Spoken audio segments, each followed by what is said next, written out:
लेकिन इंसाफ नहीं मिला मिलॉर्ड, इंसाफ नहीं मिला। मिली है तो सिर्फ ये तारीख।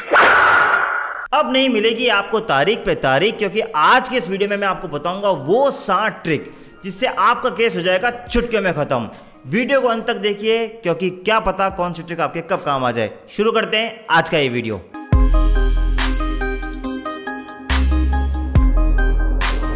नमस्कार दोस्तों, मैं हूं आपका अपना वकील दोस्त एडवोकेट नमन मोहनोत और आप देख रहे हैं लीगल शॉर्ट्स, वो चैनल जो आपको जागरूक करता है हर कानूनी अपडेट से। इस चैनल को सब्सक्राइब करना ना भूलें ताकि हम आपको इसी तरह से जागरूक करते रहें। जब भी कोर्ट का नाम हमारे दिमाग में आता है तो एक ही बात दिमाग में आती है, सालों साल चलने वाले केसेस। अक्सर हम लोग सुनते आए हैं कि जजेस की कमी है, कोई कहता है वकील लोग काम नहीं करना चाहते, कोई कहते हैं एडजर्नमेंट लेते रहते हैं, पता नहीं कितने कितने कारण बताए जाते हैं। लेकिन हम इस बात से अनजान रहते हैं कि हमारे कानून में ऐसे कई प्रावधान हैं, अगर हम उनका यूज़ करें तो हम अपने केस को जल्दी से जल्दी सॉल्व करवा सकते हैं। आज उन सभी बातों हम इस डिटेल में जानेंगे आज के इस वीडियो में। सबसे पहली बात, आपको ये देखना है कि आपका केस सिविल साइड से है या क्रिमिनल साइड से, क्योंकि दोनों साइड में एक ऐसा प्रोविज़न है जिससे आपका केस स्टार्टिंग में ही खत्म हो सकता है। आपको मैं सबसे पहले बात करता हूँ क्रिमिनल साइड से। अगर क्रिमिनल साइड में इन द सेंस अगर आपके खिलाफ कोई एफआईआर दर्ज हो गई है तो आपको सबसे पहले यूज़ करना चाहिए सेक्शन 482 सीआरपीसी। सेक्शन 482 सीआरपीसी ये कहता है कि ऑनरेबल हाईकोर्ट के पास इनहेरेंट पावर है कि अगर कोई एफआईआर दर्ज हुई है और अगर उस एफआईआर में आप अपना ये केस मेड आउट कर देते हैं कि ये जो एफआईआर है उसमें कोई भी कॉग्निजेबल ऑफेंस नहीं मेड आउट हो रहा है, या ये रिवेंज के बदले में फाइल की गई है, या ये किसी कानून का उल्लंघन करते हुए एफआईआर दर्ज की गई है, या ऐसी बात जिससे आपका केस मजबूत हो और आपको लगता है कि एफआईआर मेरे खिलाफ गलत फाइल की गई हो, अगर उन सब बातों को लेके अगर आप हाईकोर्ट पहुँचें और अगर हाईकोर्ट इस बात पे पूरा क्लियर हो जाए कि आपके खिलाफ झूठा केस है, तो ऑनरेबल हाईकोर्ट 482 अलाउ करके वो पूरी की पूरी एफआईआर क्वैश कर सकता है। अब सवाल उठता है, अगर एफआईआर क्वैश हो जाएगी तो हमारा उससे केस से क्या फ़ायदा? अगर एफआईआर क्वैश हो गई तो आपका पूरा केस नीचे खत्म हो जाएगा और आपको ट्रायल ही नहीं झेलनी पड़ेगी। क्यों? क्योंकि अगर एफआईआर दर्ज होती है तो फिर पुलिस इन्वेस्टिगेशन करती है, फिर चार्जशीट फाइल होती है और फिर नीचे ट्रायल कोर्ट में सालों साल लंबे केस चलते हैं। इसलिए दोस्तों, जब भी आप पे कोई एफआईआर हो तो सबसे पहले आप ऑनरेबल हाईकोर्ट पहुंचें 482 सीआरपीसी में। अब मैं आपको एक एग्जाम्पल देके समझाता हूँ। अगर सपोज मेरा किसी से कोई बिजनेस ट्रांजैक्शन से, अगर मैं किसी को सामान बेचता हूं या कोई मेरे को सामान बेचता है, मैंने उसको पेमेंट नहीं किया है, अगर मैंने उसको पेमेंट नहीं किया तो उसने मेरे खिलाफ सपोज 406 420 आईपीसी में एक एफआईआर दर्ज करा दी। अब अगर मैं उस एफआईआर को चैलेंज नहीं करूं 482 में तो मुझे पूरी नीचे ट्रायल को सहन करनी पड़ेगी। लेकिन अगर मैं सीधा ऑनरेबल हाईकोर्ट पहुंच जाऊं 482 सीआरपीसी में और ये शो कर दूं कि ये जो था वो बिजनेस ट्रांजैक्शन था, प्योरली कमर्शियल ट्रांजैक्शन था, इसमें क्रिमिनलों का कोई काम नहीं है और ना ही मैंने कोई चीटिंग की है, it's merely a business transaction, और अगर हाईकोर्ट इस बात से सहमत हो जाए तो मेरी एफआईआर को वहीं क्वैश कर देंगे, तो मुझे पूरी की पूरी ट्रायल को नहीं झेलना पड़ेगा। अब हम बात करते हैं सिविल साइड से। सिविल साइड में फॉर एग्जांपल कोई सूट फाइल होता है हमारे खिलाफ, यानी कोई केस फाइल होता है, तो हमें ये देखना होता है कि क्या जिस पर्सन ने हमारे खिलाफ केस फाइल किया है उसका कॉज ऑफ एक्शन बन रहा है नहीं बन रहा है, क्या जिसने केस फाइल किया है उसने प्रॉपर स्टैम्प ड्यूटी कोर्ट में दी है या नहीं दी है, क्या जिसने हमारे खिलाफ केस फाइल किया है वो ऐसा तो नहीं कि किसी कानून में वो बार्ड हो कि वो हमारे खिलाफ केस ही नहीं लगा सकता। अगर ये सब बातें हैं तो आपको इमीडिएटली ऑर्डर 7 रूल 11 की एप्लीकेशन लगानी चाहिए। मतलब जहाँ पे आपके खिलाफ सिविल सूट फाइल हुआ है आप वहाँ ऑर्डर 7 रूल 11 की एक एप्लीकेशन लगाएं। अगर ऑनरेबल कोर्ट को ऐसा लगता है कि आपके खिलाफ जो केस डाला है उसमें प्रॉपर कॉज ऑफ एक्शन नहीं है, प्रॉपर स्टैम्प ड्यूटी नहीं दी गई है, या और भी कई कारण जो उस सेक्शन में दिए गए हैं, अगर आप ये प्रूव करते हैं तो ऑनरेबल कोर्ट इमीडिएटली 7/11 को अलाउ कर देता है और नीचे की पूरा अगली पार्टी का सूट डिसमिस हो जाता है। तो आगे आपको पूरी वो सिविल ट्रायल नहीं देखनी पड़ेगी और आप अपना कीमती समय बचा सकते हैं। अब आपको मैं ये भी एक एग्जांपल से समझाता हूँ।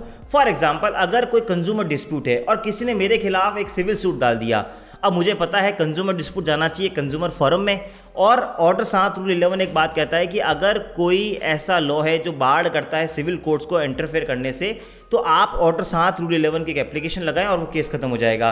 तो अगर कोई कंज्यूमर डिस्प्यूट है, अगर किसी ने मेरे खिलाफ कोई सिविल सूट डाला है, मैं ऑर्डर 7/11 लगाऊंगा और मुझे ऑनरेबल कोर्ट रिलीफ देगी, तो मुझे पूरा सिविल ट्रायल को नहीं देखना पड़ेगा। तो दोस्तों, ये तो था सबसे इंपॉर्टेंट पहला ट्रिक। अब हम बात करते हैं दूसरी ट्रिक की। दूसरी ट्रिक को अगर मैं आपको सिंपल भाषा में कहूँ तो आप अपना घर से होमवर्क करके जाइए।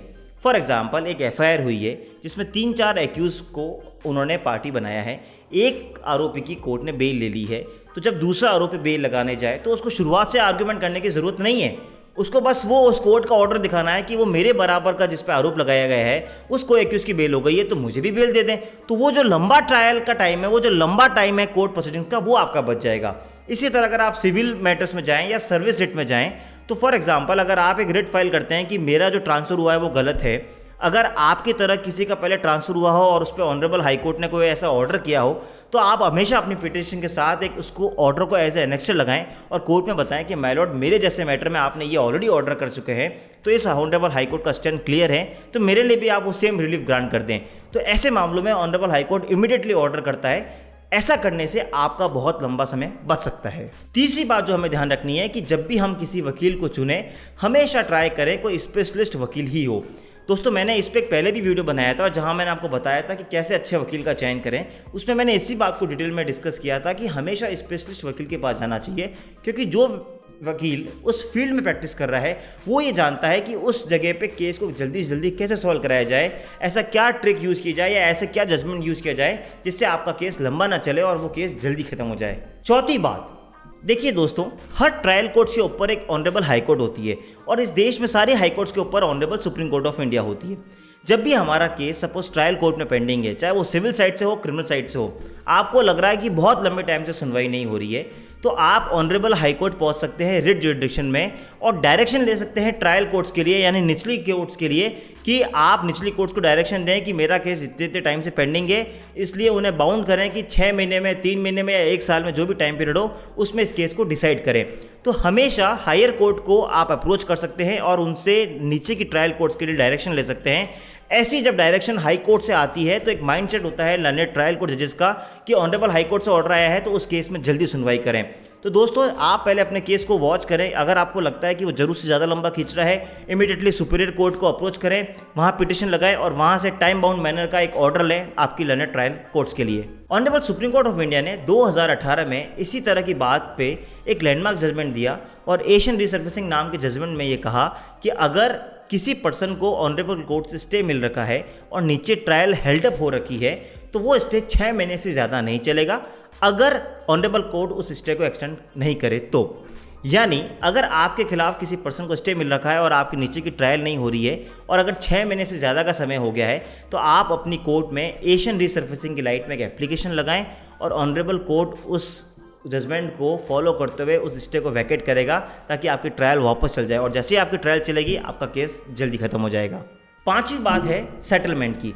दोस्तों, मेरा ये मानना है कि जनरली कोर्ट्स में बाहर जाने से अगर आउट ऑफ द कोर्ट आपका सेटलमेंट होता है और अगर दोनों पक्ष खुश होते हैं तो आपको हमेशा ये मेथड फॉलो करना चाहिए रादर देन कोर्ट में जाके सालों साल बर्बाद करने के लिए। इसीलिए हमारे देश की पार्लियामेंट ने भी एक एडीआर नाम का कॉन्सेप्ट लाया, यानी ऑल्टरनेटिव डिस्प्यूट रेजोल्यूशन, जहां पर आपको आर्बिट्रेशन, मीडिएशन और कंसिलिएशन का प्रोसेस दिया गया है। हमारे देश का कानून भी इस बात को कहता है कि अगर आपको लगता है कि आप बाहर बैठ के मीडिएशन कर सकते हैं, आप केस सुलझा सकते हैं, तो वो करिए। इससे आपका और कोर्ट दोनों का टाइम बचेगा। तो दोस्तों, अगर आपका सिविल साइड से अगर आपका केस है और अगर आपका सेटलमेंट होता है तो आपको आपस में एक सेटलमेंट डीड बनाकर कोर्ट में पेश कर देनी चाहिए, जिससे आपका केस वहां से जल्दी निपट जाए। इसी तरह अगर आपका क्रिमिनल साइड में केस है और अगर आपका दोनों पक्षों में राजीनामा हो गया है, हालांकि क्रिमिनल साइड में उन्हीं केसेस में राजीनामा हो सकता है जो सोसाइटी एट लार्ज के लिए ऑफेंस ना हो, जैसे कोई पर्सनल ऑफेंस होते हैं उन्हीं में राजीनामा हो सकता है। अगर वो राजीनामा हो गया है तो आप इमीडिएटली ऑनरेबल हाई कोर्ट में 482 CRPC में अप्रोच करें और Gian Singh state of Punjab landmark judgement था सुप्रीम कोर्ट का, उसकी लाइट पे आप FIR को क्वैश करा सकते हैं। तो आप ये ट्राई करें, अगर आपका out of the court settlement होता है तो इससे भी आपको लंबे टाइम तक केस को नहीं देखना पड़ेगा। 6th जो ट्रिक है वो ये होता है कि जब भी आप किसी एक्ट में कोई भी लिटिगेशन फाइल करते हैं, मोस्टली सब एक्ट के अंदर एक टाइम लिमिट दी होती है। फॉर एग्जाम्पल, अगर आपने डोमेस्टिक वायलेंस एक्ट में मामला डाला है तो उसका सेक्शन 12 सब क्लॉज 5 से कहता है कि इस पूरी प्रोसीडिंग्स को 60 दिन में होना होगा। अगर आपका चेक बाउंस केस है तो सुप्रीम कोर्ट ऑफ इंडिया की गाइडलाइंस ये कहती है कि वो 6 महीने में खत्म होना चाहिए। ऐसे अगर आप हर एक्ट में देखेंगे तो कहीं ना कहीं ऐसे प्रोविजन दिए गए हैं जो टाइम बाउंड मैनर में डिसाइड करने की बात कहते हैं, लेकिन अनफॉर्चुनेटली ऐसा नहीं होता है। तो अगर आप कंप्लेनेंट है और आपके केस में ऐसा नहीं हो रहा है तो आपको उस पर्टिकुलर सेक्शन को यूज़ करके या उस जजमेंट को यूज़ करके अपनी कोर्ट के अंदर वो एप्लीकेशन लगानी चाहिए और ये बोलना चाहिए कि इस सेक्शन को फॉलो किया जाए। दोस्तों, भले ही इस कोर्ट उस बात पे ऑर्डर ना करें और आपका केस उस टाइम पे ख़त्म ना करें, लेकिन जैसे ऐसे एप्लीकेशन रिकॉर्ड पे जाती है, जो लर्नेड जजेस होते हैं उन पे एक प्रेशर आता है कि अब हमारे पास ये एप्लीकेशन आ गई है तो हमें उसको स्पीडली इस केस को डिसाइड करना ही होगा। 7वीं और सबसे लास्ट ट्रिक है और वो सबसे बेसिक बात ये है कि आपको भी सेल्फ अवेयर होना होगा। दोस्तों ये अक्सर मैंने देखा है कि जो क्लाइंट एडवोकेट्स के बार बार अप्रोच करते हैं उनका केस जल्दी सॉल्व होता है, रादर उन लोगों के लिए जो एक बार केस देके वकील साहब को भूल जाते हैं। ऐसा इसलिए होता है क्योंकि वकीलों के पास बहुत सारे केस होते हैं। देखिए आपके लिए बहुत इंपॉर्टेंट केस होगा, लेकिन आपके लिए वो एक ही केस है, और अगर आप किसी अच्छे एडवोकेट के पास जाएं तो उसके पास 100, 200, 300 केस होते हैं। एक वकील साहब हर केस पे इतना एफर्ट ले पाए नहीं ले पाए वो एक अलग अलग बात होती है। इसलिए आपको अवेयर रहना पड़ेगा। जब भी आपका कोर्ट में मैटर लगे उससे पहले आप वकील साहब से पूछें, वकील साहब इस मैटर में आप क्या करेंगे, या अब इस मैटर में क्या होने वाला है। अगर आप ऐसा करेंगे तो वकील साहब को इस बात का ध्यान रहेगा कि आप अपने केस को लेकर जागरूक हैं और वकील साहब की एक रिस्पॉन्सिबिलिटी आएगी। इसी तरह आप अपने मोबाइल पे ई कोर्ट्स की ऐप, या अगर आप वेबसाइट को अगर सर्फ कर सकते हैं तो आप वहाँ ई कोर्ट्स की साइट पर जाएँ और अपने केस को सर्च करें और देखें उसमें क्या स्टेटस चल रहा है। अगर आप अपने केस को लेकर जागरूक रहेंगे तो वकील साहब भी आपके केस के लिए ज़्यादा मेहनत करेंगे। मैं आपको इसका प्रैक्टिकल एग्जांपल देता हूँ। जब भी हमारे ऑपोजिट काउंसिल हमें बोलता है कि हमें एडजर्नमेंट लेना है और मुझे किसी कारणवश बाहर जाना है, तो हम अक्सर उसकी बात को मान लेते हैं और आगे एडजर्नमेंट ले लेते हैं। ऐसा इसलिए होता है क्योंकि सारे वकील आपस में भाईचारा रखते हैं और एक दूसरे की बात को मानते हैं। लेकिन अगर आप कोर्ट में प्रेजेंट हैं, यानी अगर आपकी पार्टी या जो आपका क्लाइंट है वो कोर्ट में प्रेजेंट है, तो भले ही अगले वकील साहब आपसे रिक्वेस्ट कर ले, हम इजीली उनकी बात को नहीं मानते और हम उनको एक ही बात कहते हैं, देखो मेरे पीछे क्लाइंट बैठा है तो मैं एडजर्नमेंट नहीं ले सकता, मुझे आर्ग्यूमेंट करना ही होगा। तो ऐसी कई सारी बातें हैं जो आप अगर जागरूक रहेंगे तो आपको वो देखने को मिलेगी। मुझे पूरा विश्वास है कि आपको आज का ये वीडियो पसंद आया होगा और इन 7 बातों को फॉलो करके आप अपने केस को जल्दी सॉल्व कर लेंगे। अगर आपको लगता है फिर भी आपके जीवन में कोई डाउट है, ऐसी कानूनी समस्या है, आप मुझे नीचे कमेंट में बता सकते हैं या नीचे लिंक पर क्लिक करके हम तक पहुँच सकते हैं। मिलेंगे अगली बार फिर किसी इन्फॉर्मेटिव वीडियो के साथ। तब तक के लिए जय हिंद, जय भारत।